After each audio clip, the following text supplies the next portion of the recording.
So we're going to start on G, just like we did. We're going to make sure that we know that we have this sharp in here, which is the F sharp, and then we're going to employ our same fingering combination to give us the major scale. Watch my right hand.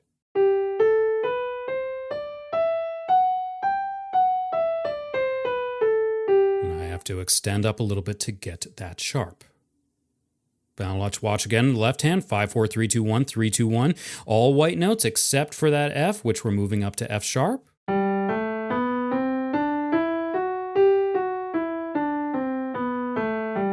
And both hands together.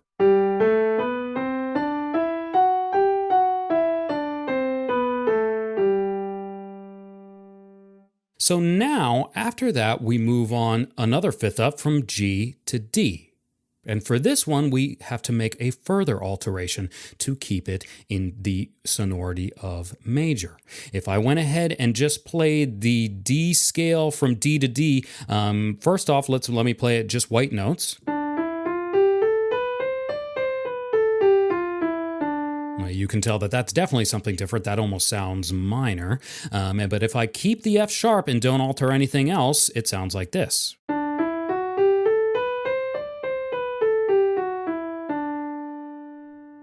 Now, I don't know if you could hear, but the difference between that and what we just heard with D major is actually the same difference that we heard between the G major scale and the C major scale in the introductory lesson, which is that our last note, the note right before we get to the top, is flatted, we say, or it's not raised up so that it's a half step between the root, the top root, and the last note until we get there. So to do that, we need to take that C and we need to make it a C sharp, giving us our half step between the top of the scale and the seventh.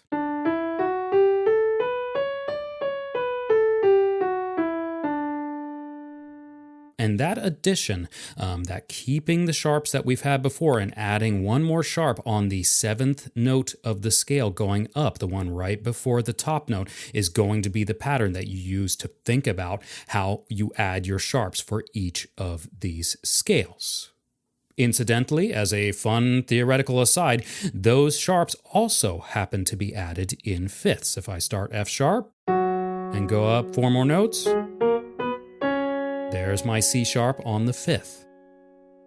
We do the same thing on C sharp. I'll start lower so that we can keep it down in the middle here. And we start C sharp and we go up 4 more notes.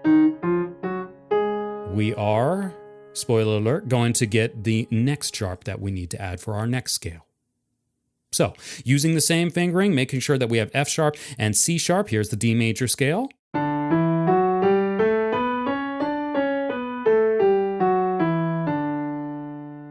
Once again, hopefully you've been practicing your crossing points so that these don't get a little bit confusing with the black notes in here. But once again, it's all still the same finger patterning, and that's how you're going to think of it. Moving on, we go up another fifth from D to get our A root for the A scale, and we're going to know that the G, which would be natural in the D major scale, is going to need to be sharped because it's the 7th note to give us that half step there between the top. Same fingering, same configuration, all of our sharps in place, F sharp, C sharp, and G sharp. A major sounds like this.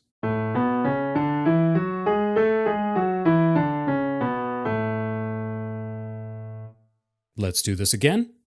5th up to E major, right?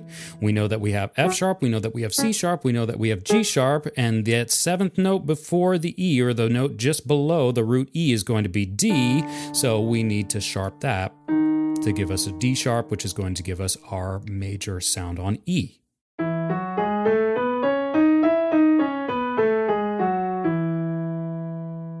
Now, as you get into the black notes here, you might start getting a little bit nervous that there are so many black notes in here. However, while it might be a little bit more challenging to think of, there is an interesting thing that happens, which is that many players would argue that it actually gets easier to play once you start getting into more of these black notes. Our hands to play in a C position really need to be really curved and crunched, and this is actually not a super natural position. If you drop your hands to your side or otherwise have them at rest, they tend to stretch out just a little bit further like this. And this is what kind of happens when we start getting into the black notes. So it's actually been throughout history that there have been some educators, probably the most famous of which is Chopin, who actually argued that we should be playing from the very beginning more on keys that feature more of these black notes like B major and E major because of the ergonomic benefits and the ergonomic ease. Theoretically speaking, that didn't take because thinking about all white notes is simply that much easier, but it's just something to think about to hopefully ease your mind a little bit even as you're trying to work extra hard to keep all the black notes in mind. Okay, so one more E major.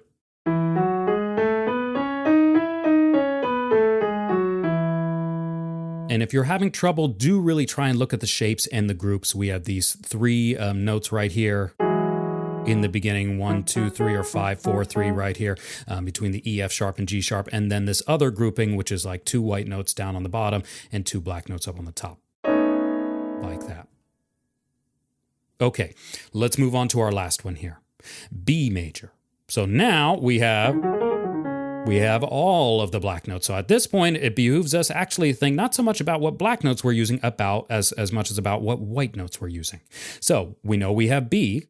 There's one. We have 5 black notes. We need one more different note to make up the scale. 7 different notes in the scale, right? Our F sharp is accounted for. Our D is accounted for. So we're landing square on E. So we have all these black notes, C sharp, D sharp, F sharp, G sharp, and A sharp. We have a B and we have an E.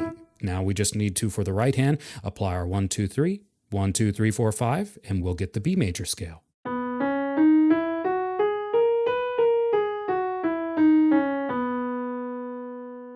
Now, there is one special thing happening here with the left hand, which you probably are noticing on the screen right now.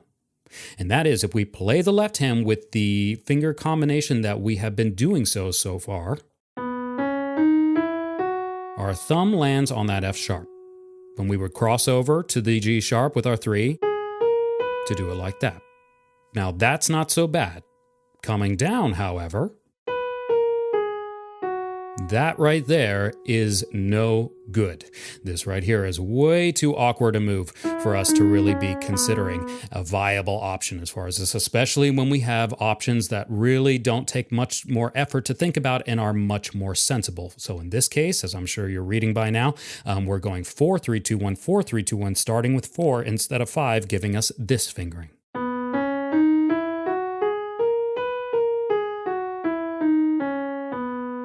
So that keeps us from having to do any of this crazy contortion.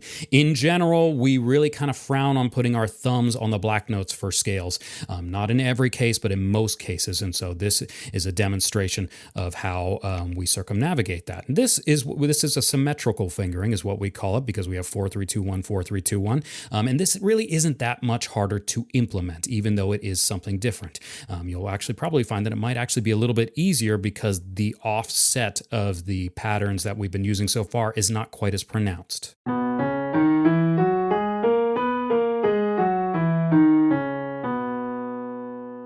Either which way, practice solves all things, so make sure that you put in some practice to all of these, and you should definitely have a good grasp and grip on the basics and on getting your hands used to all of the movements and really start, like I said, being able to reinforce scales not just as physical exercises, but later on as basic music elements. Thanks for watching this lesson from Liberty Park Music. If you enjoyed this lesson and learned something from it, do us a favor, hit that like button. And if you really liked it, share it around. Let your friends and family check it out too. If you want to find more lessons like this or explore other piano-related topics, please come visit us at libertyparkmusic.com.